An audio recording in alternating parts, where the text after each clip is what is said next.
What is up, everybody? It's Dr. Vibe here, host and producer of the award-winning Dr. Vibe show. As always, I'd like to say you're blessed, highly favored, a magnet for miracles, and a solution for someone's problem. I'm also the 2018 Innovation Award winner from by the Canadian Ethnic Media Association. But it's not about me. It's about friends that come on. And I'd like to say a shout out to I am Rich Kellogg, who's on Get Vocal, and also Patricia Murray, otherwise known as Durham Skyrider out of Durham. I don't know if it's North or South Carolina. I got it. I think it's South Carolina, but I may be wrong. So Patricia, correct me if I'm not right. Let's have some fun here. It is Dr. Vibe. We have another new friend, and interesting enough, I have not crossed paths with this lady in a minute. And you want to know how long a minute has been? I'll tell you, 2012. She probably doesn't remember where we last crossed paths, but it was 2012. There was an event, I guess, northeast end of Toronto, and she rocked the house with a presentation. She doesn't remember. I know she doesn't remember, which is good. That's all right. She doesn't remember, but it's all good. We have Karen Donaldson on the platform tonight, and she's going to be sharing about tips to be more confident when you speak in any setting. Now, let me give a little background about Karen. There's a lot, but we're going to do it, condense it a bit. She's an award-winning #1 multi best-selling author. She's also the owner of Karen Donaldson Inc. and the brand Speak and Get Booked and Speak Confident. She's a certified confidence coach, communication and body language expert, executive public speaking coach, and international speaker. She has been speaking and coaching for over 20 years, showing individuals exactly how to take powerful action and own their voice, increase their impact and confidence whenever they speak. She's a secret weapon. I like that. She's a secret weapon behind many CEOs. I like that. That is nice. I really like that.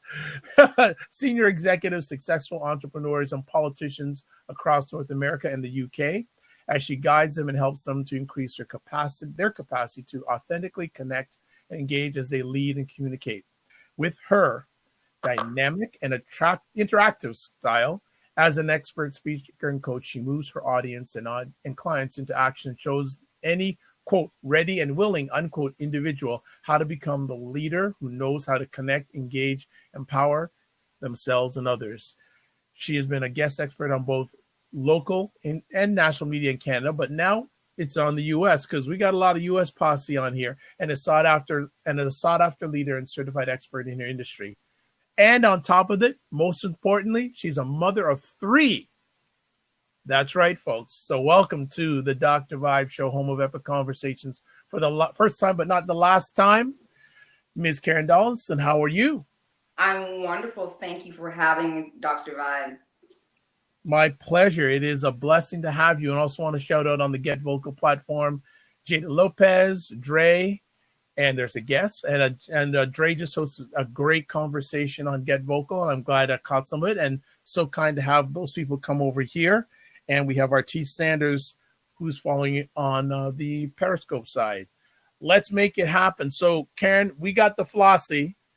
Yes. I got the Floss, wonderful bio. Share a bit about where you grew up, etc. How did you become from little Karen to powerful Karen?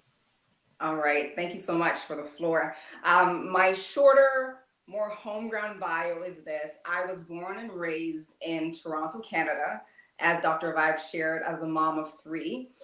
I have always talked a lot. So I was that young person who was a chatterbox, who got in trouble for talking too much. I was the one when my parents went to the interview. Everything was great. The marks were great. I was polite, but I just talked a little bit too much. So I've always been in the game or school or industry of speaking. But I have to tell you how my whole career got started.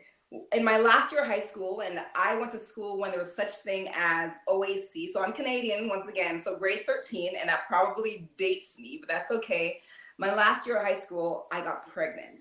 And my last year of high school was also a phenomenal year. I was a captain of a lot of teams, captain of the debate team, and I found out I was pregnant right after Christmas. And when I went back to school, it was one of the most difficult the most difficult times in my life, because I lost absolutely all my friends outside of 3 people, and the teachers who had so much faith in me lost faith in me. And the key thing was this, Dr. Vibe, I lost faith in myself and I became voiceless. So the outspoken Karen who stood her ground was voiceless. You'd kind of see me, but you wouldn't hear me. And there was this one day I was walking home and I stopped and I saw myself, my reflection in the bus shelter, and I said to myself, Karen, you're allowing the words of others to define you. You are not diseased. You're not contagious. You're only pregnant. And for me, that's where that whole soulful self-talk was born. For me, it's words of others do not define you. You define you. And they only define you if you allow it to. So I went back to school with my head on strong. That year I graduated valedictorian, received the President's Award, received the Athletic Award, walked across the stage 8 months pregnant. And it was because of this. And from there, you know, I've only held 2 jobs in my lifetime, and I was speaking straight out of high school. I was invited by colleges, universities. It went on to organizations. Then it went to leadership retreats. And my last job was with the Heart and Stroke Foundation of Ontario. So it's a big health charity over here in Canada. And what happened there is I was representing the organization at their conferences, delivering their workshops. And what happened was I went to do an event, and one of the partnership tables I sat around was with a lot of CEOs. So one of these CEOs finally heard me speak. And after I came down, he said, okay, hold on. Who did the foundation hire to teach you how to speak like that? And I told him, what do you mean? He says, Karen, you know, don't worry about how much it costs. Who did they hire? Because I need to hire them. And what I told him at this moment was that I didn't have anyone who was coaching me. It was myself over time who had developed this skill. And with my background in community development, I learned how to really build rapport with people on a human level. And he hired me on the spot. So he hired me, and from there on, it went from CEOs to politicians to COOs to entrepreneurs to everyday people. And that's how my speaking career was born, and I just do programs from there. I help people build their speaking career and get paid. I help people become a natural, refined their speaking ability so they can become naturally confident speakers. And that's my life right now, and I absolutely love it. Wonderful. A few conversation pieces I want to ask you about that, the earlier days.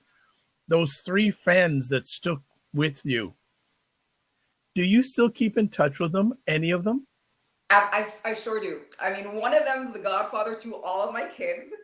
Okay. The other one, I'm a godfather to her son, and the other one, we're just close friends. But yes, those are my hearts. Mm-hmm.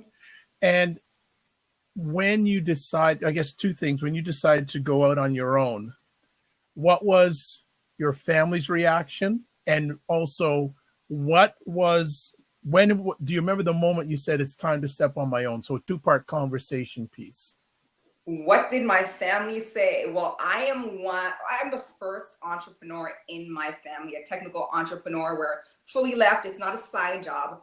And I remember my mom and my job where I was, I got paid really well, really, really well. We had Fridays off in the summer, and she said, Karen, you have a great job with great benefits. And she's old school Jamaican, so that's my background, Jamaican. What are you doing? Are you sure?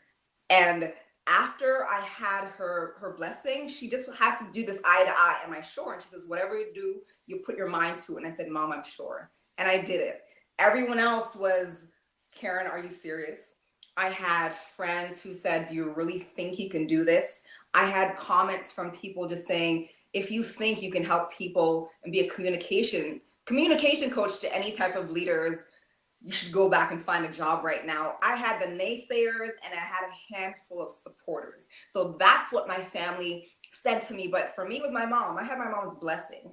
And once I had my mom's blessing, Dr. Vibe, I was ready to go.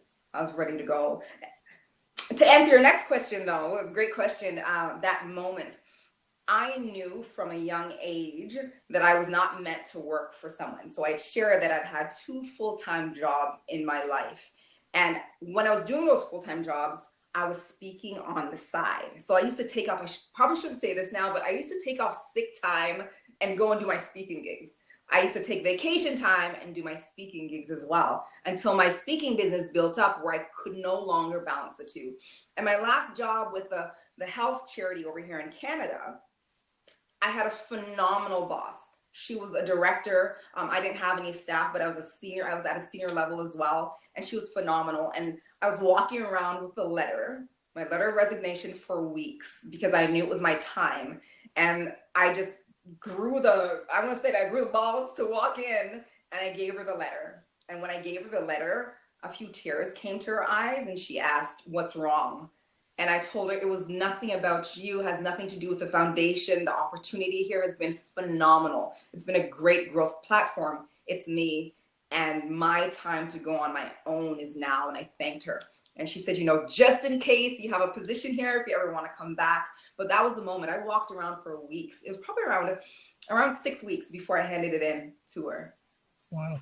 Do you still keep in contact with that lady at all? You know what? I saw her online a short while ago. We met a couple of times afterwards, but I haven't. But I need to. I will. No problem.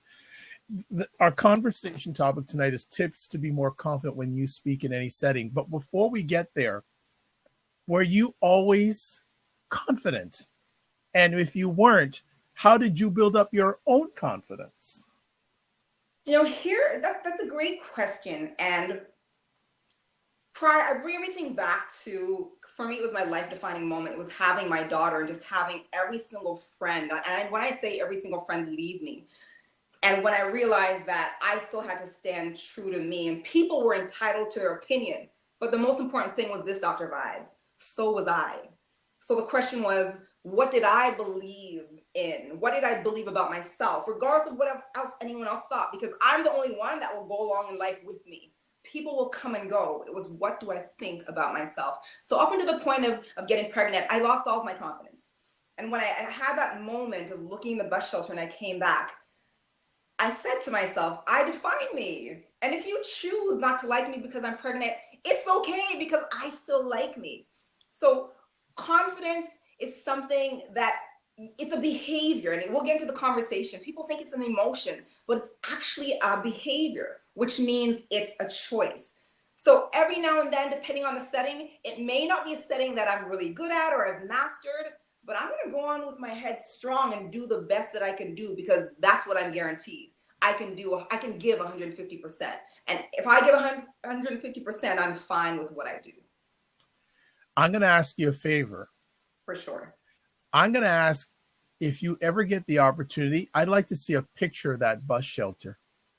Okay. You know what? My mom still lives in our family home where I grew up. I pass it all the time. I think that would be a very interesting image to say, this is where I made the turn in my life. That's a great idea. Thank you. You're welcome. No problem. Why did you want to chat? Well, I'll just be transparent here. Myself and Karen, she gave me 3 topics to speak for her to share about. And I go, Karen, we ain't going to get all 3 done in a while. It's just not going to happen. So she asked me to pick one. And I said, okay, let's pick this one. Now, family, please encourage her and say, we want you back for some more conversations, because the other things she wants to chat about are so much empowering too. And I just want to say, shout out, people are loving you because Jada Lopez has shared your Twitter handle, and Dre has shared your website address. Also, shout out to Leah, the life coach. So before we ask, why did you get into this lane of coaching about speaking? Why did you pursue this area to help people raise their bar? For me, here's the thing. I wanted to change the face of what it meant to speak publicly, because we are all natural communicators. That is our main mode of communication. But because of what we watch, what we read, what we listen to, we've subconsciously been groomed to think that we need to fear public speaking. And it's unfortunate because when I work with people, when I work with my clients, whether it be an employee, a mom, or even a CEO, the first conversation we have is, let's refriend speaking.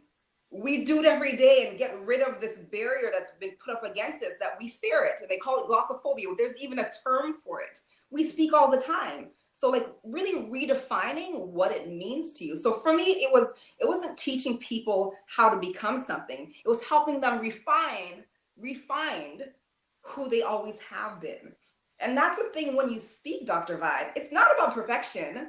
It's about being you. It's about connecting on a human level. So changing that dichotomy around, this perfection and this ego on stage, and I need to know it all. No, you don't. You just need to connect with someone. You just have to be relatable. And that's the easiest way to build rapport is when you're relatable. So help people refine and refriend speaking. Do you remember your first client? Yes, definitely. It was the CEO. I can't share the name of the organization. No, it's okay. It's okay. I do. No problem. In your business journey, can you share? Oh, okay. Well, I think she's answered that question, but I'll put it out there. Artis is asking what led her to be a coach or a speaking coach. I think you've answered that.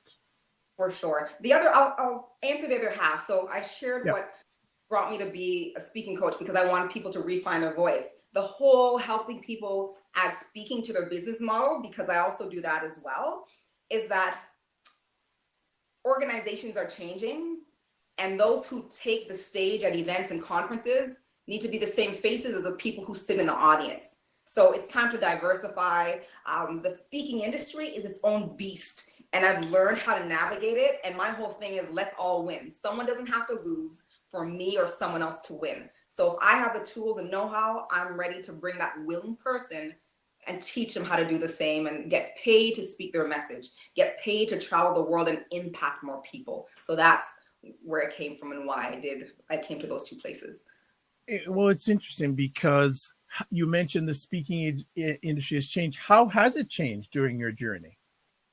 Well, I've been speaking, as I shared, for 20 years. And in the beginning, when I started, my first 5 years were kind of not tough. I didn't know it to be tough. My experience was this. I was a young mom. I was 19, 20, 21. I was being flown across Canada and the US to speak on self-leadership and perseverance, just based on my experience.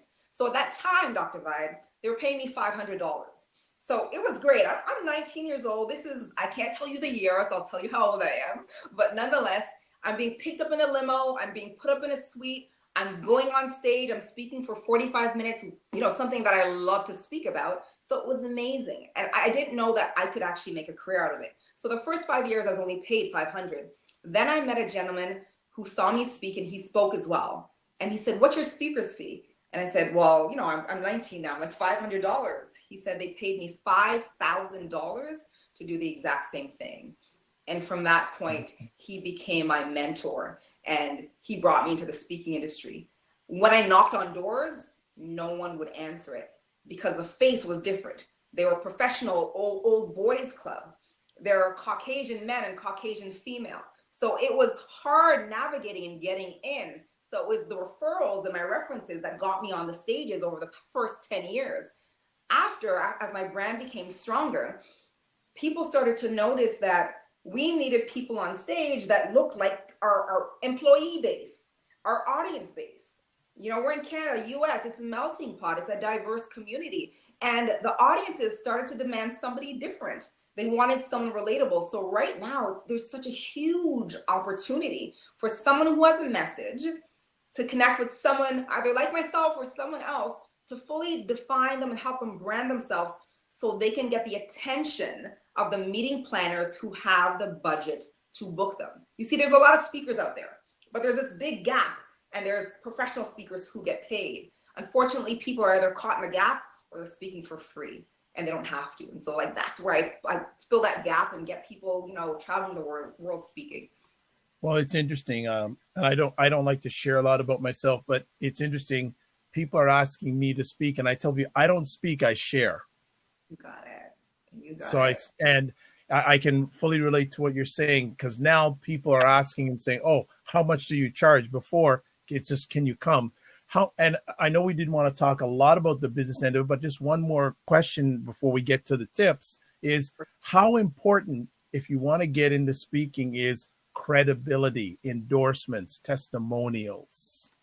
It is huge. You see, anyone can boast about themselves, but what the meeting planners are looking at, and when I work with my clients in my Speak and Get Book program, I have a subset, a little board of directors of conference coordinators. And what they said is, I need to hear from someone else, the organizer and those in the audience, that they loved you, that what you shared was tangible enough that they were able to take home some content and actually use it. So third-party endorsements, those testimonials, those referrals, at this point in the game, it's essential. It's not necessary, it's essential to have those third-party credibility. Yeah, I agree with that. One of my mentors told me that, and what I've done now is I have about 40 testimonials on my test, and now I'm getting video testimonials, because it's one thing to have the written, but when you get the video ones, it's more powering. Jada Lopez has a question for you, saying, what made you think of it as a business versus you just being good at it? It's a great question. Very good question.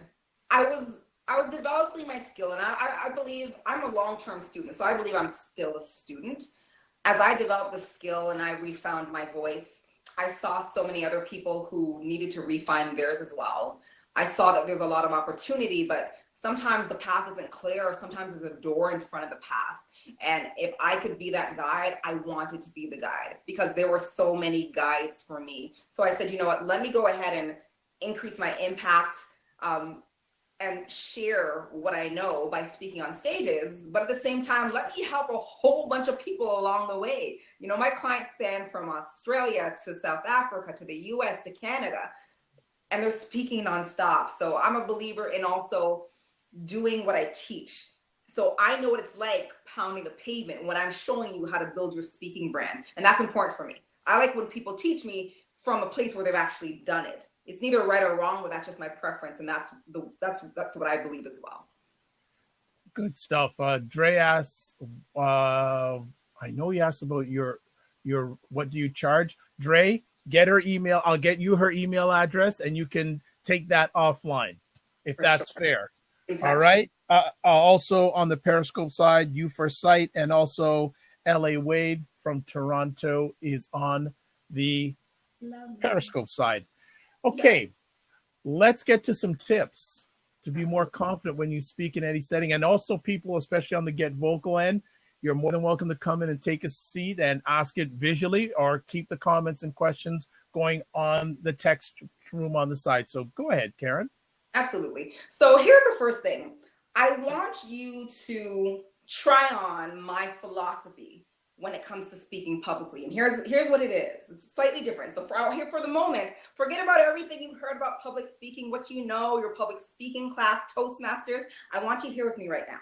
All right? Here's my philosophy. Public speaking has very little to do with actually what comes out of your mouth.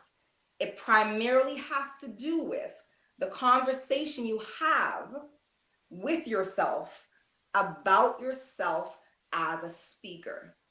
You see, what you believe yourself to be is what comes true. So if you're having a conversation that, you know what, I suck, I'm scared, it's not going to work, the only thing that it can appear for you is what will support that. So think about that. It has nothing to do, very little to do with what you say. It's this conversation here that runs everything that comes out of your mouth. So we start and we forget about body language and the power pose and steepling, and begin with, what do I say to myself when I get up in front of a meeting, or at a meeting, or if I get up on stage, or if I'm speaking in front of 3 people? And be intentional about changing that to something that's supportive, right? So that's the first step, even before going to the tangible pieces and the practical, little nuances and things like that.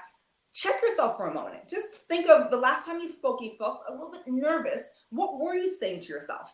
And make a note of it, because we can't change what we can't acknowledge. So if you're trying to fix and you haven't acknowledged where you are, I'm telling you, you're taking 10 steps backwards. So you want to make a note of what you're saying to yourself and replace it with something supportive. And here's what you want to start to replace it with. You want to say to yourself, what do I do well when I speak in a one-on-one situation? Are you great at making someone smile? Do you enjoy other people's company? Do you just like speaking? Do you just like sharing? And as you go in front of that room full of people for a meeting or on stage, whatever it may be, maybe 2 people or 2,000 people, you want to catch yourself when you're saying, oh my God, I'm so nervous, I suck. What if I make a mistake? Say, you know what? I love sharing with people. I love making people smile. And then you start to show up as a completely different person. So that's actually the first step, is to take a note of what you're saying and be intentional about what you want to say to yourself. I want you to stop right there because I am so agreeing of that because when I go out and share with people, one of the things I say is I'm the man for the job. Got it. And also too, people don't realize that when you speak, the first person that hears it is yourself. So I bow down to thee, Karen, on what you're sharing. It's so true that a lot of people are, for lack of a better word, sabotaging themselves mentally and emotionally before they say a word. They completely are. They completely are. But you can stop it. So you now have a tool, and here's what I say to you: use it. Don't just listen to this and like it. I want you to use it. Right? Yes. So that's my first tool. You Foresight on Periscope is saying, in other words, the first person that believes in what I say should be me. That makes it easier to convey the message I'm trying to say or send. Absolutely. Fantastic. And also want to shout out to Junia6 on Periscope. And people keep the comments. I just keep it flowing because she is here to share tonight and she's rocking the house. RT Sanders has a good question. Do you ever go back and listen to yourself? Yes, all the time. So here's the thing. In the beginning, I didn't like to see myself and I didn't like to hear myself, but I'm absolutely fine. So I believe that, as I shared, I'm a student and I can always fix something or get better at something. So the only way I can do that is if I self-acknowledge what I see and make any shifts necessary. So yes, I do watch myself. What's number 2? Tip number 2, it's a conversation around confidence. And this is what I want to say. We're talking about tips to be more confident, but I want to talk about this for a moment. Many people believe that confidence is an emotion, and it's actually not. The emotions we experience are fear, anger, happiness, sadness, trust, disgust. Confidence is not one of them. We've just been subconsciously groomed to think it's an emotion. Confidence is actually a behavior. So when we take a moment and think about it, it's not an emotion. It can drive an emotion, but it's truly an action. It's a behavior. Then you can show up confidently whenever you want because the behavior can be an intentional choice. So take that in for a moment. Confidence is not an emotion, it's a behavior. So as you go into a setting and you're setting yourself up for success to speak, we're starting with positive self-talk, confident self-talk. So now we can act confidently because we believe in ourselves. I believe that I can make people smile. That's one of my things. I can make anyone smile no matter how miserable they are. And when I get up to go on stage, the first thing I say is, Karen, it's your time to make somebody smile. And I'm confident in that. And I walk out confidently. And as you gauge your audience or who you're speaking to, it guides your happiness factor and it guides your joy factor, right? And then we start to say our confidence increases. But let's start off with behaving confidently. So that's the first tip, is let's start acting confidently. Let's stop waiting for the emotion. Let's act confidently. We've all been in a situation where we've done that. Does anyone here have any kids or god kids, or is anyone around kids? I can't see, but I'm sure most people are. That daddy over here, Dr. Vibe. Have you ever told them that they might be nervous, they're going to play a sport, they have a test, and you tell them, you've got it, you know what to do. Now go out there with your head high and do the best that you can do. And they go and, they were sad before and they're standing up and they're able to act confidently. You want to do the exact same thing to yourself and choose to be confident when you speak, but starting with that conversation you have with yourself about yourself. It's really interesting. You're really emphasizing the internal, the thought process. Even before you say something, you're really emphasizing how important it is. Even before you say a word, you've really got to, for lack of a word, get intimate with yourself and your persona, etc. No, for sure, for sure. My latest book is called Speak Like You Breathe, straight talk to say what you mean, be heard and get noticed. And a lot of the conversations in there has to do with you. There's a chapter there called Lady Talk, and there's also a chapter there called Man Talk. And it has to do with conversations with yourself and actions you choose to take as well. So everything is internal. You see, what I feel is what I exude. If I feel strong, and here's the thing, when you shine a light because you love something about yourself, you give other people around you the authority to be okay with themselves as well. You see, we have to stop being our own biggest critic, Dr. Vibe. We have to believe that we actually have something important to say. And that's kind of the next tip I have for you. It's, do you believe that what you have to say is important? Because that's when you show up confidently. And no matter how much money you have in your bank account, no matter how big or small your apartment, house, or basement apartment is, it doesn't matter. You are worthy, just as worthy as, my clients who get $2.5 million. If you're a stay-at-home mom, if you're on public assistance, your voice is just as worthy as someone else, but you have to believe it. You have to. This is good. This is really good. Artis, you foresight. Let me just pull it up. Here's a good question saying you foresight 4U2 says, how do you get rid of stage fright before you go on? Good question. There is not one size fits all. The first piece is this. Know that you're normal if you're feeling stage fright. And here's what I want you to do. I want you to get rid of the language. And I want you to call it, good energy. Because if we call it stage fright, we will stand up there and we'll be frightened. Let's call it energy. And if we start to shift how we define your stage fright to good energy, we start the process of thinking in a positive manner. And what you want to say to yourself is, okay, this is what I need to feel to know that I'm ready. So be okay with it. Some people think that we totally need to shift it and get rid of it. What if we don't? What if we just redefine it and say, you know what? I'm okay making mistakes.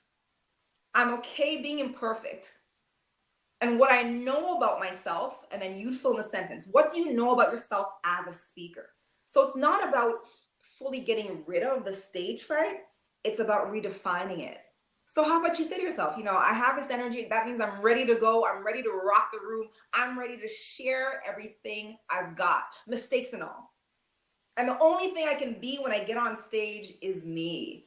And that's all people expect of you. So I want you to start redefining and stop using that language. It's loaded. It sets us up for failure when we say stage fright and I fear public speaking. So you want to reset that and call it something else and use it to say, okay, I need it to move forward and kick butt on stage. There's a joker in the Get Vocal room at Tel Kinte. He says, what did he say? Something he said, he goes, he said something. I just go, I channel Dr. Vibe when I get stage fright. Get away. Get away.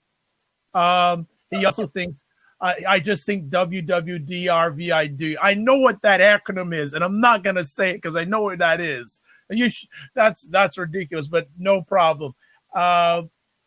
People, family here, Karen is dropping major knowledge bombs here because I have an idea what she charges her clients. So you're getting this gratis. So while she's on, make it happen. Ask the questions, make it flow. I'm telling you, because when she poofs, who knows, it may be another 4 or 5 years till I get her back on the conversation. So make it happen, but I appreciate it. And thanks to LA Wade. She had to leave on the Periscope side. Everybody else, let's keep it going. Let's go to, RT says, do you use cue cards? So here's the thing. All of my clients, whether they're public speaking clients and they come through the naturally confident speaker realm or the speak and get book clients, those who go on stage and deliver 1-hour keynotes, absolutely none of them use notes or cue cards. And I have a system that I can't really get into, but essentially— Understood. They need to hire you for that. So, get in touch if you want to, but none of my clients use cue cards. None of them use written notes. Here's the thing. I had a client just a year ago, and she is a mental health speaker, and she's a mental health survivor, is what she calls herself. And one of the things she said to me is, Karen, because of my medication, my memory, my short-term memory lapses in and out. And I said, don't worry about that. She's like, I'll need notes, Karen. I'll need notes. And I told her, no, you won't. And she's kicking butt, speaking all over Canada with no notes. And she has a short-term memory loss. So there's a great system I use that can help anyone not use notes, for sure. Yeah, I just for myself, I try to avoid them as much as possible. And if I use them, it's like 3 or 4 notes, and that's it. The rest of it, if they want you to just come from your heart. Come from your heart. Okay, Karen, is there is there a such thing of a lost cause in helping them being a better public speaker? I don't understand that completely. So, Kinte, if you can rephrase that, is there a such? I think I might have while he or she retired. Oh, someone you can't help. That's what he's meaning. That's what I thought. So I've had people come to me and call themselves a lost cause. There's no such thing as a lost cause. If you're here on this earth, you are here for a reason. And if you can't find it, I'm going to help you find it. So there's no such thing as a lost cause. So when someone comes to me, and I've had a handful of people who say, Karen, I've taken all these public speaking courses. I just can't do it. I've been trying to speak for years. And we start once again with their mindset. What do they believe about themselves? Because what I'll find with those people who come, they've convinced themselves that they are a lost cause, not just when it comes to speaking, but in so many different areas of their lives. And because it's innate to them, we have to remove that first. So the work before we get to having them speak more confidently or increasing their impact or eloquence is on their self-worth, their self-belief, who they believe themselves to be. So there's absolutely no one who's a lost cause. We can make it happen. You send me your toughest person and we'll get them owning the front of the room, owning the stage, owning the meeting, owning the live stream. That's one of my specialties. Nice. Kinte is saying, can you help someone who is good now be better? Well, I know that, but I'll let you answer that one. 150% yes. I'm a believer if the person is willing, here's the thing, they have to be willing to improve, then we can just kind of sharpen your skills. You know, I get a lot of CEOs and COOs who are traveling, they're doing AGMs for all their different locations, and they're great speakers, but they could just sharpen their skills. And one of the foci that I look at is how can they become more relatable? People like to work with people that are relatable. So how can they do that no matter if they are that big CEO? Right? And it totally changes the dynamic of the culture. So yes, I can help people who are really good get better if they're willing to do the work. No problem. Junior 6 has joined back on Periscope. And I know Junior, I know you're the Junior from Blab Days, so I know who you is. So it's all good. I hope you're enjoying the interaction with the audience. I am. Good stuff. I think we're at number 3. Yes, we are. Number 3, I lost count. I was hoping. Yeah, no problem. That's what I'm here for, to make sure to steer the ship. You're driving it, I'm steering it. So we're at number 3. It's a partnership for sure. So the next tip is how to be more confident when you speak, no matter the situation. And for those of you, like not everyone likes to talk a lot like me or Dr. Vibe, I'm assuming you as well, but we need to be in settings where there are a lot of people. So here's what you want to do to be more confident is you want to be the one leading the conversation. So listen for a moment. If you don't want to be the one speaking that much, oxymoron here, you need to be the one leading the conversation. The person who asks the questions is the one leading the conversation. Yeah. So as you go into the conversation, you want to ask open-ended questions. And what I mean by open-ended questions are questions that push the person to give a longer tailed answer. So instead of saying, Dr. Vibe, how are you? You'd say fine, not good. I could say, what were the top 3 things that happened to you today? Or what was the highlight of your day? Then you'll give a longer answer. So if you want to lead the conversation and speak less, you're asking those open-ended questions. So you now get more comfortable if you don't believe you're that person who talks a lot or has a lot to offer. Keep the open-ended questions going. Allow the other people to give their longer answers and speak about themselves and take it easy at the event. So that's just another little undercover tidbit. Be the one leading the conversation and asking open-ended, not close-ended, open-ended questions. Jada is saying like Doctor. That's what Dr. Vibe does on his shows, and also Junior says on Periscope that was a great nugget. So people are loving what you're sharing in regards to that, and I agree with the open-ending questions. Uh, okay, so Artis has another question. How do you know the crowd you are talking to so you can tailor your speech? This is a very good question, and I'm going to let you answer this because it's a very key part of being confident. All right. So let me just get some clarity. So great question. Are you talking about you're going in to deliver a presentation knowingly, or you just show up and it's an impromptu talk? That's a good question. So we'll let Artis elaborate on it because if there's one thing if you know the crowd, it's another thing if you don't know the crowd. So it can be. Of course, he says either way. Of course, you get the most out of Karen when you can. So I like the comeback, Artis. For sure, I love it too. I'm ready for you though. So no matter what type of event or presentation you're doing, the onus is on you to do a little bit of homework. Now, before you go to the networking event, the holiday party for your workplace, or you're going to do that keynote, you need to do a little bit of audience research. And here's what you should be researching. Who will be in the audience? The demographics. Another key thing, do they want to be there or are they being forced to be there? Because when you speak to an audience where they are mandated by their boss to be there, that's a totally different context and conversation to have than people who willingly pay their money to come to a conference. All right. So once again, we're looking at people, do they want to be there? You're going to find out who's there. The other thing you're going to find out if you're going in to deliver a presentation, is there anything that has happened recently, either on a positive note or a negative note? So you could stay away from the negative pieces, or you can highlight the positive pieces. So essentially what I'm saying here is you need to do your research. We need to do our research before we go into any event.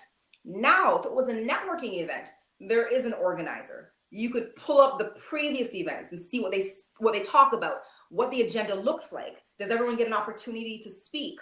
Who was there last time? So it's always doing the work beforehand so you come prepared. Hopefully that I agree with that. Yeah, that's really research is so important. Definitely. Absolutely. It's one of those key things, and even before a little bit, even when I go into a setting, right. Once I come into a setting, the first people I shake hands with are the AV people.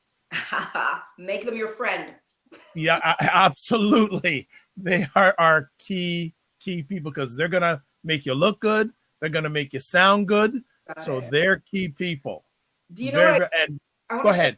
Nugget. So when I go in, when I am paid or I go in and I do an event, I'm booked to do an event, I always walk with, we have Tim Hortons over here in Canada, Tim Hortons, Starbucks or your local coffee shop. I get $5 or $10 gift cards and I usually walk with 5. And even before anyone does anything for me, I just thank them for doing what they do, especially the AV people, because they get the least amount of credit and they literally run the show. So when I go in, I'm like, you know what? Thanks beforehand. And you're making people your friend. Another person I give that gift card to is the organizer, because they're the one running around and they're the one who gets yelled at and they're the one who gets blamed when things don't happen, right? And the person who actually booked me. So that's what I do before I even start. So it just sets the tone and you just make them your friend for sure. Another thing, and I'll share one of my gems that I do, I get there early and I walk around the environment because people are going to have different vantage points. So you want to make sure when you're on that stage that as many people as possible see you. And I always sit for a few moments in the last row. You know all the tips, Dr. Vibe. You know all. I know one or two. And also if people are there early, I talk with them. And sometimes I'll incorporate them in my sharing session. And it makes them feel like $1 million. And then I say, well, at least one person liked me.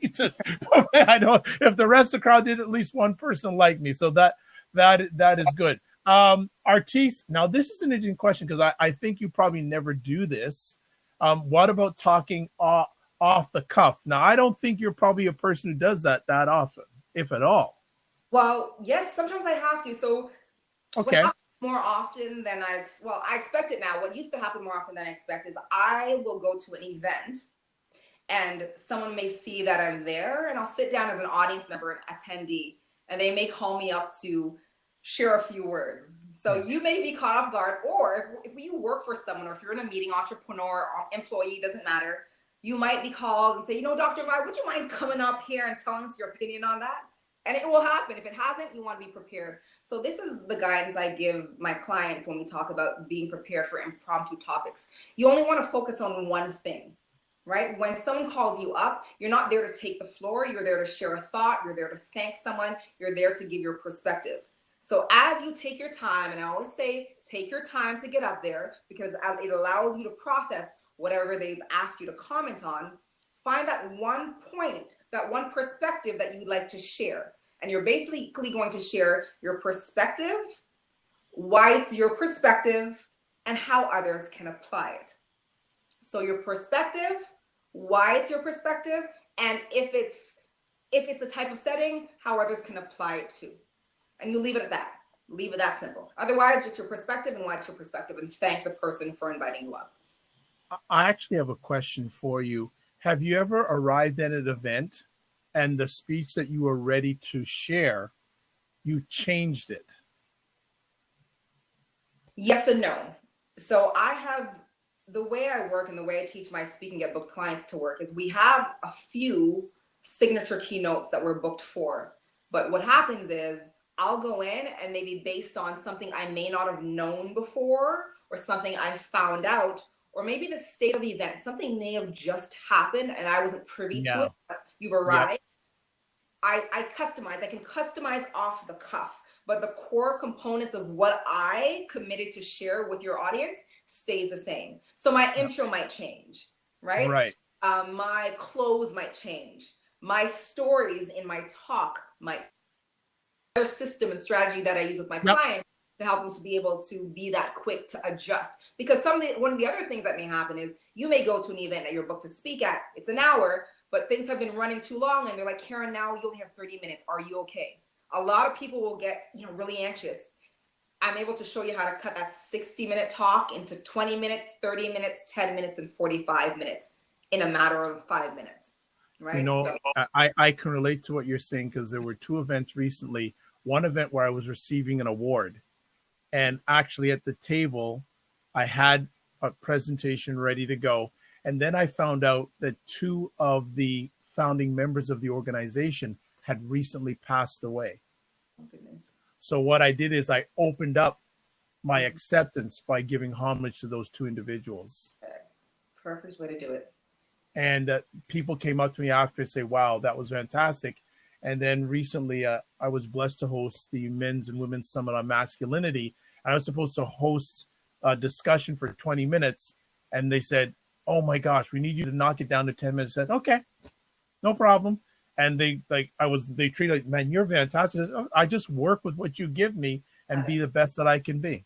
Gotta be flexible. Have to be flexible. Absolutely. Absolutely. I think we're at tip number 4 now. Somewhere around there. Yeah, we're at 4. We're just having a conversation. And everyone, thank you so much for the conversation pieces on the side. Keep them coming also on Periscope and YouTube. Number 4.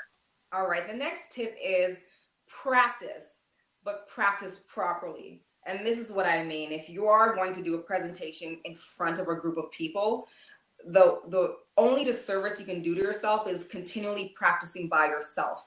When I say practice and practice with purpose, is I want you to simulate a similar situation, because how we react in front of the mirror, speaking to ourselves, and in front of 2 or 3 people is different, whether you want to acknowledge it or not.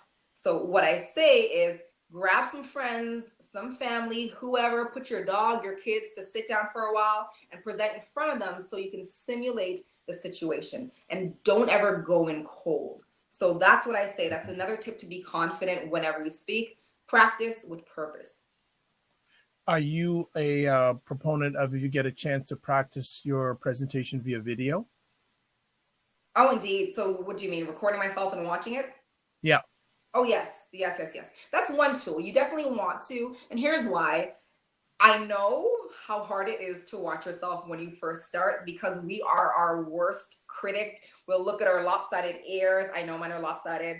I know when I smile, it's uneven, see, but that's okay. I'm all okay with that now. But nonetheless, the way to self-correct is when you can self-acknowledge what needs to shift or what needs to change. So that is one tip: record yourself. But the bigger piece is really simulating that situation that you'll be in whenever you deliver that presentation or talk. Well, here's another, just a Dr. Vibe thing. Take it wherever you want. Whenever I video record myself, I play it back with the volume off How do you? Ah. because of the body language. Yeah, body language and what messaging you're sending through without the words.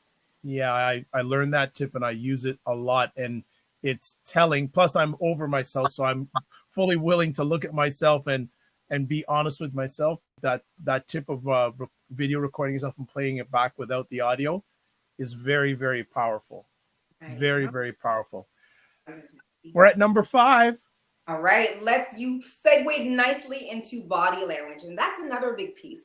Whether we are conscious of it or not, we are sending messages with how we use our hands, when we don't use our hands, how much space we take up. So I want to touch on a couple of body language cues that can be used to allow you to appear more confident as well. So one is, when you use your hands, you want to keep your palms upwards, right?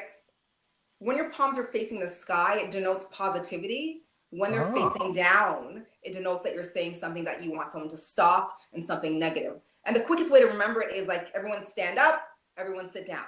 When someone's talking to you, or, remember when you're young and your parents telling you to stop, they never say stop it. They say stop it, right? So always palms up, something positive, palms down, something negative. The other piece is to appear confident. So if anyone here has ever been in a meeting, whether it been for work, for anything whatsoever, you want to take up more space. So you don't want to make yourself small, because that subconsciously signals that you're not confident in yourself or what you have to say. So you want to take up more space. And I want you to watch this, because this is how you can read how someone else is feeling about themselves. You want to sit down, you want to somewhat spread out. So number one, you want to sit tall. And I always say, when you sit tall, you straighten from the base of your neck and the base of your back. And you're going to feel as though someone has a string pulling from the middle of your neck. So you're sitting upright and erect. And at the same time, you want to ensure that you're taking up enough space, because those who take up more space are perceived as more confident, right? So as you sit, you don't want to be meek and mild when you're trying to feel confident. You want to take up space. So that's another body language cue. And the last one that I want to share is for another piece. It's a signal, whether you know it or not, it's true, is whenever you're in a meeting and there's some decision-making process that's going on, you want to keep your hands in a place where they're visible. When people see your hands, it signals that what you're saying is truthful. It signals that you're honest. It signals that you're transparent. And when you're hiding your hands, it signals that you have something to hide or you're dishonest. So those are 3 tips that can help you appear more confident. And on that level, subconsciously read more confident to those who are witnessing or onlooking or a part of that conversation. Wonderful. That is out of bounds stuff. I'm enjoying this. Is really, really good. For those that are on the Get Vocal platform, I just put the link to Karen's other book, How to Live a Life with No Excuses, the truth about excuses, how to stop making them and start getting results. And the Amazon link is there. So if you want to click on that, please feel free to do that. I think we're at number 6. How many do we have? I don't know. Is anyone else here keeping track? We're at 6, but I want to know, how many do you have to share with us? Well, listen, I can stay here forever. I'm conscious of the time. No, no, these people ain't moving. Right? The most Jada saying, just give us all of them. That is good stuff. Well, if you have any others you want to just share with our audience, the people that are on now, they ain't moving. Most have been on for a while. They ain't moving. So because you're dropping knowledge bombs, and Jada saying we're all ears over here in capital letters. Okay, so I'll keep it going. One of the chapters in my book speak like you breathe, the one straight talk, because straight talk to say what you mean is the second version of speak like you breathe. But nonetheless, one of the conversations or one of the chapters is called Lady Talk. And one of the things I talk about there is the big elephant in the room. And it's women who show up, who are assertive and confident, and they're defined as aggressive. And they're called, I don't know if I can say it, but I'm going to say it because no one wants to talk about it. They're called a bitch, right? Unfortunately, society has groomed us, and it's from a young age, and I'll share how in a moment, that when a woman is overly confident, she's aggressive, she's harsh, she's a bitch. And here's where it stems from. As we were young people, so kids playing in the playground, when females were standing in their own right or standing up to other females and other males or other boys, were deemed as the mean girl.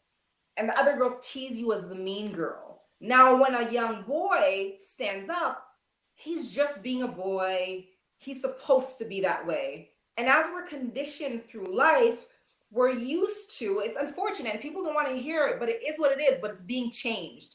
It's being intentionally changed. It's okay when men in meetings are voicey and they're loud, but when women are loud and stand up, they're abrasive and they're a bitch. Here's what I say to that. Because I've been called a bitch, I'll tell you, I've been called aggressive. And I say, if you have that perception of me, that has nothing to do with me. My confidence is my confidence that I own. My assertiveness is because I believe that my voice is just as worthy as you. And if you choose to define it as that, my friends, people's words only define you if you allow them to. Right? So I want to touch on that. So if you feel or you have that in your head, okay, I don't want to be too aggressive, let go of it. Standing in your worth does not equal being aggressive. Believe in yourself, believe that you're worthy enough, share what you need to say in the way you need to say it that's respectful. And that's all you can be is you, right? There's no one else like you on the planet. So your voice needs to be heard. Even if you have a twin or a triplet, there is no one like you in the world. Like by that alone, you're worthy to be heard. So that's one thing I want to share about the B factor. Well, I think we have a new member of the Karen Donaldson fan club. Her name is Jada. She's going, that's right, big letters. And she goes, that's me all the way, SMH. There we go. Jada, I don't know if I'd love if someone would like to jump in and ask Karen a question. You have such great things going on the side here, but if someone wants to jump in, I'd really like that. Karen, how has obviously you have, I guess, more, what's the word I'm looking at? More public figures in your business now than when you started, more people that are in the space. What clients come to you for help now? Has it changed over the years, or has it basically consistently stayed the same? It's consistently stayed the same, but let me tell you how it works.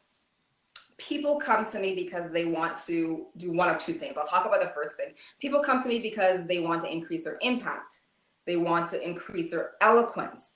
They want to increase their confidence when they speak, right? But it's more for them is I want to show bigger.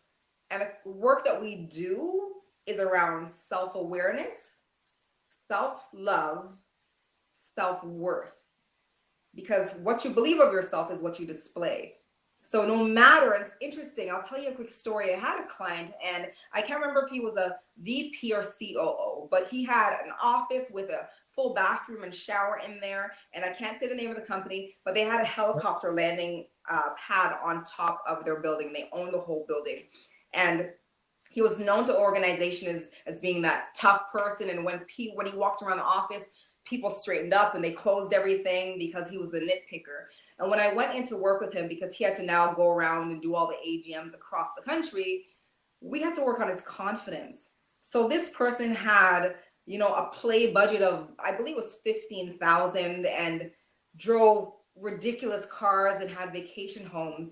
And before we could even touch on him increasing his impact when he spoke with people, we had to talk about his self-worth, what he believed about himself, because he felt this small. So that was years ago. And the same thing today when I might work with a stay-at-home mom or a team leader or back to a politician. It comes down to self-worth, self-value, self-love. Back to right here, what you were identifying before. Because who you are here is what you repeat and give out outwardly as well. So it has not changed. So sometimes I go in and I'm a bit more of a counselor than I am a public speaking coach, which it is for a lot of careers and different, for a lot of people on here, I'm sure a part of whatever all we do is we counsel people. We support people as much as we can with our words and our ears, right? What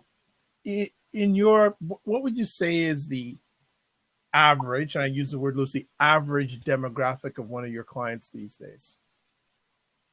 These days, the old boys club. Wow. The old boys club, I'll say it like it is, they're older Caucasian males. Those are primarily my clients. And let me tell you why a lot of them are referred to me. And when it comes to the CEOs and my politicians, that's based on referral. I have 2 stories to share with you. Number one is what they're realizing is that no matter if their company has grown or they've been there for decades, their employee base has changed. And this I'm the ego, I'm the CEO no longer matters. Like millennials will leave you the same day when they decide they don't like you and pick up their purse or wallet and leave with no notice. Okay, Like that's the reality of the workforce. So they now realize that they have to change. If they're trying to build a culture that's cohesive, that's innovative, that's outperforming, they have to change. So the ones who are ready to do the work come to me. And I find that it's a lot of those old school people from the old boys club that come. Now, here's my other story. As I shared, when it comes to my politicians and CEOs, although that's not all who I work with, it's based on referral. They'll see a colleague and say, hey, I see a difference in how you're presenting. Who did it? And they'll pass on my name. And what happens is the assistant will call my assistant, they'll buy a package, invest in a package, and then I'll go in for my first session. Here's what has happened on more than one occasion. It's actually happened on 3. I'll go in and the last one was I go in and I went up to the desk and they said, hi, may I help you? I said, hi, I'm Karen Donaldson. I'm here to meet with Mr. So-and-so. And she opened her book and she looked and she saw my name and she looked up at me and she looked back down and she looked up at me and she said, you're Karen Donaldson? I said, yes, I'm here. I'm Karen Donaldson. And she looked back and she looked up and she said, are you Karen Donaldson's intern? And she looked down. Oh, wow. Looked up, and she said, is Karen being dropped off or is she parking her car? I said, no, I'm Karen. And, calm and cool. No one can shift me. Yep. Nonetheless, I sat down and her desk was a little bit higher and her head was lower. So she picked up the phone and she said, Mr. So-and-so, there's this Black lady here who said she's Karen Donaldson. Wow. So in that moment, had it been 15 years ago, she would have got a tongue lashing Dr. Vibe. Yep. However, it's not that year. And it was 2016. And I chose to not say anything directly to her because I'm bigger than that. However, when I went in to work with my client, I let him know what happened so he could handle it. Right? Good stuff. But people don't expect me. So I've also heard that you don't look like a public speaking coach. And I usually say, show me what one looks like. So I'm okay with me and I leave everyone else who isn't, because my whole thing is, are you interested in getting support to shine on stage or not? Because that's what I'm here for. And if you want support, that I can do it. So let's make it happen. Other than that, you can stay caught up with, you don't look old enough, everything else, all those isms that come along with, working with people in different economic statuses. Mr. Tony Davis, how are you? Hey, Dr. Vibe, how are you? Outstanding. Yourself? I'm doing good. We'll communicate with you through email here, but we'll get through it. We'll get through it all okay. We'll get through it. We'll work through it. Yes. Do you have a question for Karen? Well, I do, and I kind of wanted to give a brief story to get to my question really quick. Karen, how are you? I'm wonderful, thank you. How are you? Well, that's great. Let me tell you a little bit about my story. I'm going to be very brief with it because I don't want to be long drawn out. I'm a 44-year-old man. I have a lot of health problems. 20 years ago, when I was 14, I was a very outgoing child. Very so outgoing that I was annoying. I was annoying to my peers. I was annoying to my family. I was annoying to everyone. Um, but something happened when I was around that age, and long story short, I didn't deal with rejection very well. Rejection hit me pretty hard. I went from a very socially outgoing child to one that was just like, no, don't look at me, don't talk to me.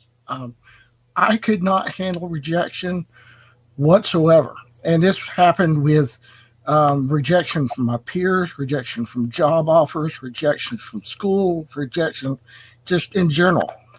My self esteem went from very high to extremely low. Um, I spent a whole teenage years trying to figure out who I was again and where I was going and why I was going there. My Aunt Rainhill, she gave me a book, How to Win Friends and Influence People. That's probably one of the best books I ever read in my life.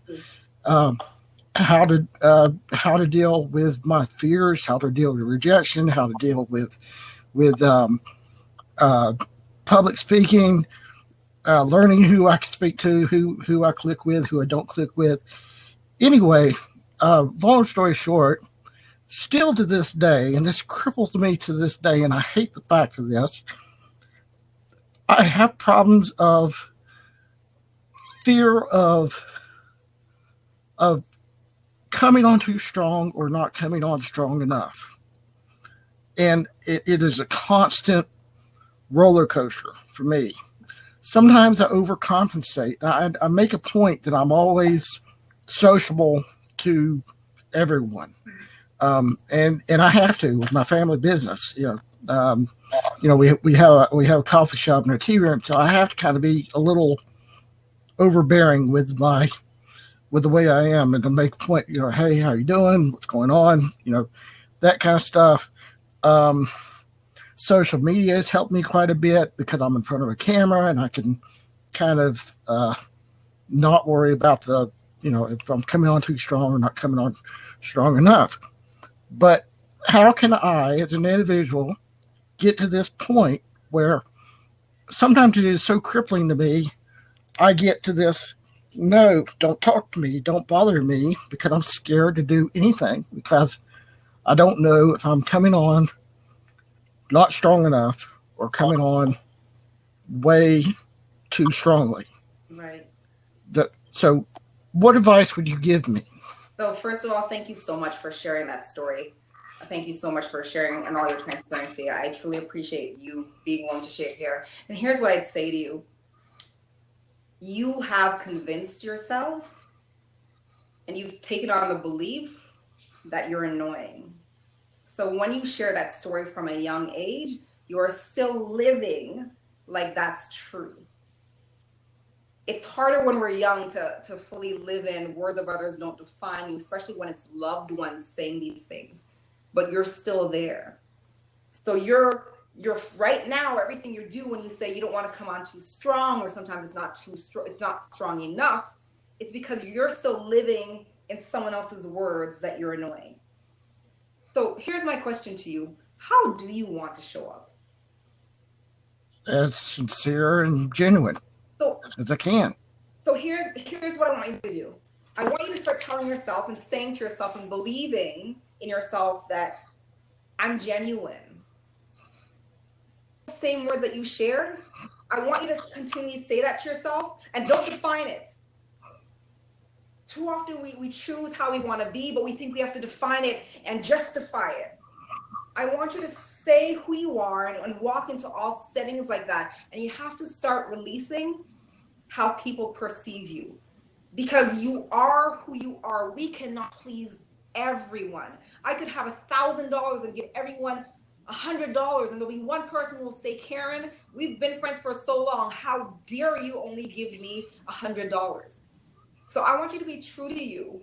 You decide who you want to be because you can. And start to release and start to say to yourself, words of others don't define me. And everyone will experience me differently, but it's their choice. What's most important is, what are you choosing to believe about you? That's the most important piece. And that's what I want you to focus on. Release what everyone else, they're entitled to their thought. So are you. So choose your thought, believe in it, repeat it in your head, and show up that way. And everyone else will do what they will. Some will like it and some won't. That piece isn't up to you. What's up to you is you deciding and standing true to that. So you're not annoying. You are who you are. Release it. Let it go. Let it go. Well, I don't think I'm an annoying person. It's just kind of a thing of, am I coming across too sincere? Or am I coming across way too far off base? Is it? Am I being too strong? Too? For my client, I say stop it. That's my thing. Stop it. I don't want to hear it. I'm sincere, and I have you repeat it 10 times. Who are you? What are you? Who are you? What are you? And we do that sometimes for half an hour to start to recondition how you think about yourself. So sometimes you want to sit in the mirror or sit in your phone and repeat it. I am sincere. I love being sincere. It's so fun being sincere. I'm sincere. That's just who I am. I am sincere because it has to be a belief. It has to be a belief, and no one can change it for you until you believe it for yourself. So release everything else. And every time it shows up, someone else, am I being too? I'm sincere. My only job in life, what I'm working hard to be, is be sincere, and I am already sincere. And repeat it and leave it and repeat. That's essentially the work that you need to start to do before you. Everything else will flow in nicely. Everything else will align once your self-belief shifts. So that's what I would suggest for you. Hopefully that was helpful. Okay. Yeah. So, I appreciate that. That is good stuff. Like, I know that Tony received, and I see that actually on YouTube, Harrison Family Vlogs, where can we find a price list for your services? So I've sent them your email address, Karen. So I'm speaking it. If you're getting her email address, the least you can do is reach out to her and say how much of an positive impact she's made. And I've also shared her email address with the Get Vocal crowd. And Melvin Lars says, bravo. Junior 6 on Periscope said, this is a priceless moment. Oh, thank you so much. I received that. Thank you. That is good stuff. Well, Dr. Bob, I'm gonna hop off cam. Karen, thank you so much for your advice. We'll be in touch, Tony. I will get to you. Positive energy to you. Okay. All right, then. So, take care, Tony. Thank you. I think that is a great way to end our conversation. It is. You know, I think that is like, wow. No, Miss Jada's on now. Here we go. Watch out. As I said I was going to end, Jada jumps in. So, Jada, how are you? I'm doing well. It is a pleasure to meet you, Karen. I've been listening and I'm just like, oh my gosh, like you are speaking life into me right now. So I just wanted to let you know that. And I just kind of wanted to put a face behind the name because he kept saying it. So hi Marvin, hi Melvin, hi everyone. But I just wanted to let you know that your words are really impactful. I think even just how you started out and saying kind of you were just like the chatterbox in school and the grades were on point, and that's exactly who like you were describing me. So it was extremely relatable. So I really, really just appreciate it. And you just sharing your story and giving us amazing tips. Thank you. I just wanted to let you know that. Jada, if you have any questions, you're on now. I'm not shutting it down. If you want to have a little bit more conversation, as long as Karen's good with it, I'm good with it. So go for it. Really quickly, I did want to ask, I know you touched on how you made it, your business, but what was that like turning point? Was it when you graduated high school that you were just like, oh, and then you were presented with the opportunity that you were like, this could be, it? Like, what made you say like kind of goodbye to anything else that you probably had in mind, or, any other desires of even entrepreneurship? Like, just because you were good at it doesn't mean that you necessarily wanted to do it. Like, what was that like turning point that or that aha moment, I should say? No, for sure. Let me tell you a little bit more of my background, a little snippet. Prior to me getting pregnant, I was at age 18. I'm a professional dancer and a professionally trained choreographer. And when I was a student with my youth dance performing company here in Toronto, our artistic director and our head choreographer left. And it was myself and a good friend of mine who had to take over the whole cast. We had over 60 dancers and a musician section with over 30 people that were our age.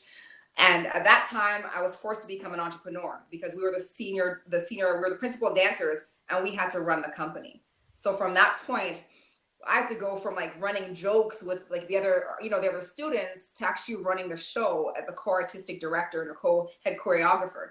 And I knew from that point, and we toured Canada and the US, there was something entrepreneurial about me. And I did the whole what I was supposed to do. I went to school, I went to university. And right after I finished university, as I shared, I was speaking on the side and I was also doing dance choreography. I knew it wasn't for me. And it wasn't that I didn't like listening to people. It didn't have anything to do with that. But I knew that I wanted to be in control of what I was controlling now, but someone else was just giving me a little slice of it, right? And they're saying yes to what I could do and how many people I could speak to and when I had to stop. And for me, it wasn't okay. So I had 2 careers and I stayed employed to have my children. I'm going to tell you fully transparent. I stayed employed to have my children. Over here in Canada, this bylaw was passed that you get paid for 12 months for maternity leave, your full pay at the organizations that I know. That's why it's amazing. So with my last 2 kids, my whole 12 months, I was given 100% pay. And as soon as I had my little cutie pie, I was out of there. So it was part of a longer plan, but survived that moment when 6 weeks to deliver my letter. And it was because I was fully connected to what I was doing, but I knew there were so many other people out there that I wanted to impact, that I wanted to support, who had become voiceless. And I saw the voicelessness in them as to where I was when I was to stop. Some of them are like my parents' age and they have so much in them. Yeah. Right. And it's showing them how to say okay to themselves. And I find it so fun when people refine their voice and they start to rock it. Oh my God. It brings me, oh God. Yeah. Lots of joy. No, and I could see the passion. I could see the excitement. And I think that's amazing. Yeah. Yeah. Thank you. Thank you. Anything else? Huh? What did you say, Karen? I'm sorry. I would say thank you so much for showing your face. And yes. I wanted to actually, I was initially going to come on and then I was just like, I just came from the gym. So I was like, I didn't feel like being on camera. Then I was like, screw that. I was like, I'm going to just come on. I needed to say hi. So, yeah. Well, Jada, thank you for coming on. Thank you, Dr. Vibe, for having her. The pleasure. Would you like her back? I would. Oh my gosh. Just even down to, so, it's funny because when I was in school, and I took communications and there were certain things. So you were literally, when I said you were dropping gems, you really were, because there's certain things that when it comes to body language and even like articles of clothing and the color that will make a statement when you are speaking in front of an audience. So the fact that you were saying all these amazing things, I thought it really just like, again, you were dropping knowledge. Like you were really, extremely informative. So I could really appreciate that. And I'm pretty sure everyone else that was here, because everyone stayed in the room. So yeah. Well, I do my best to keep you guys family here. So I do my best to bring out the heavy hitters, So yes. we do the best we can with what we got. And what Karen has is more than good enough. Mm-hmm. I would love to have her back on the show. Okay. All right. And Melvin is saying the same thing. And a few other people on YouTube are saying the same. Yeah. So we hope that she comes back for an encore performance. Yeah. And then, sorry, real quick, Karen, when someone contacts you, like, do you do, like Skype sessions? Like, how do you, work? For sure. So when somebody initially contacts me, we do a short conversation or a short strategy call, about 20 minutes. And I do it over Skype. We do Facebook. We can talk on Facebook. Okay. Platform, Zoom. I have a lot of, because Okay. of clients, actually I can call out. But here's the thing I want to share with everyone. Couple of things. Number one, if you are interested in anything that I have, and Dr. Vibe will share my websites. One is speakconfident.com. That's for the naturally confident speaker stuff. And for those of you who are interested in speaking and getting paid, it's speakandgetbooked.com. And Dr. Vibe will definitely post that for me. Anyone who wants to contact me and just reference Dr. Vibe, you'll get an additional discount and a bonus. Oh, I like that. Mention Dr. Vibe, that's the magic word, and then Okay. we'll have a type of conversation. That's amazing. I need to take a picture of this so that, yeah, that's awesome. So thank you. Yes, because certain things that could always be tweaked. So, you know, speaking is what I do also, but I think, yeah, like I said, I feel like you're a lot more experienced, and again, you know what you're doing. So yeah. All right, dude, I'm going to let you go because we're going to close it out. So I'm going to let you go. And thanks again for making the conversation better. All right. All right, Ms. Karen, I know you got 3 kids and you do need to get some rest because you got to keep the energy flowing. So any final words and contact information? Absolutely. So final words. Well, you know what? Let me give you my contact information. As I shared, if you'd like to talk about speaking things, www.speakconfident.com. Speaking and getting booked and paid, speakandgetbooked.com. You can find me. My Instagram handle is @TheRealKaren Donaldson. On Facebook, it's Karen Donaldson Inc. As well as on LinkedIn, it's The Real Karen Donaldson. And I also have a YouTube channel. It's Karen Donaldson Inc. They're all similar, and everything will be posted. And here are my last words to you. My friends, we speak every single day of the year. And your voice is so worthy to be heard. Not because I say so, because you're so unique that there's no one else like you in this universe. Speak up. Stand true in who you are and what you know. And the last thing I want to say to you is this, and these are the words I live by, and I encourage you to take it on. I'm passing it on to you, and it's words of others don't define you. You define you. And Dr. Vibe, I so thank you for this opportunity, and for this opportunity to share and give. Thank you so much. You have such a big heart. Well, no, the pleasure's mine, and I am so happy for what you've done in the past, what you're doing now, and what you're going to be doing in the future. I'm going to certainly reach out to you because I got to improve my game, not just Jada. There's other people got to improve their game. So I will certainly reach out. And again, the mic is open. Well, they want you back, Karen. So you can't, as I said, you can't wait a few years. They want you back. We won't tell the other 2 titles she has, but they are powerful too. So we'll certainly get her back again. I am Dr. Vibe, host and producer of the award-winning Dr. Vibe Show. I am the host of Epic Conversations, and this is the home of Epic Conversations. If you want to watch rebroadcasts or replays of conversations like this, you can go to my YouTube channel, the space DRP, DR period space, VIBE space SHOW. You have about 500 conversations you can check out there.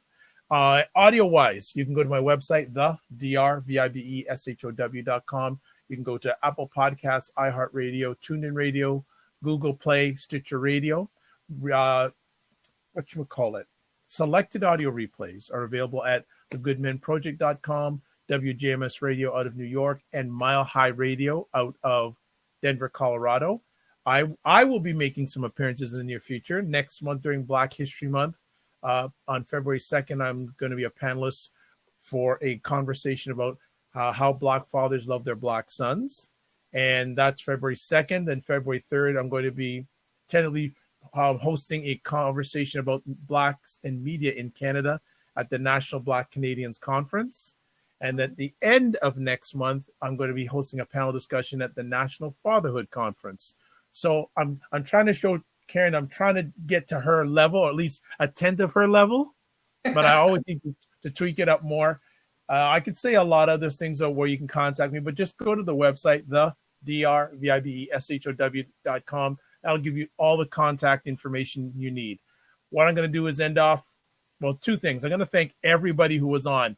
So I'm going to try and do it quick. If I've left you out, it's just a mistake of the head, not a mistake of the heart. So, Melvin, Jada, I am Ritz Kellogg. We are praying about your mother. Sorry to hear that she's been diagnosed with ovarian cancer. Oh my gosh. We will have her in prayer. Artis. We also had Jada. We also had, and just scrolling through names here quickly. Maluli Chai is here on of course, one of your biggest fans just showed up on Periscope. Also, we had, okay, let me just make sure Anthony, how could I forget Anthony? He came in and just did some fantastic stuff. Badges. I'm just going back to the beginning. Patricia, of course, Durham Skywriter, can't leave you out. On the YouTube side, Harrison Family Vlogs, which I gave your email address to, so hopefully they'll contact you. And then you Foresight for you too. If I left you out, it's because of my mind, not my heart. So please forgive me. Last four things I'd like to say. You're blessed and highly favored. You're a magnet for miracles and you're a solution for someone's problem. Live your life as a dream. If you can dream it, you can make it. Next up, sometimes you have to get smaller to get stronger. Also, block assumptions. And finally, aim bigger, aim better, aim higher, aim wider. Thank you, everybody, so much for this. The next time I'm back on Get Vocal, one of the people in the house here, Kinte, is hosting a 24-hour marathon on Get Vocal, starting 12 a.m. on Sunday, going to 12. It's going 24 hours, whatever that correct time is. Oh, also, too, Cliff. Sorry, I didn't want to leave you out either. So, and I'm going to be on from 4 p.m. to 6 p.m. Sunday afternoon. I don't know what I'm going to talk about yet, and Kinte's on my back. So if anyone has a topic they'd like me to host a conversation on, can you please touch base with me via Twitter? Because I don't want to get Kinte on my case because he's waiting. So, yes. So that is it. That is all.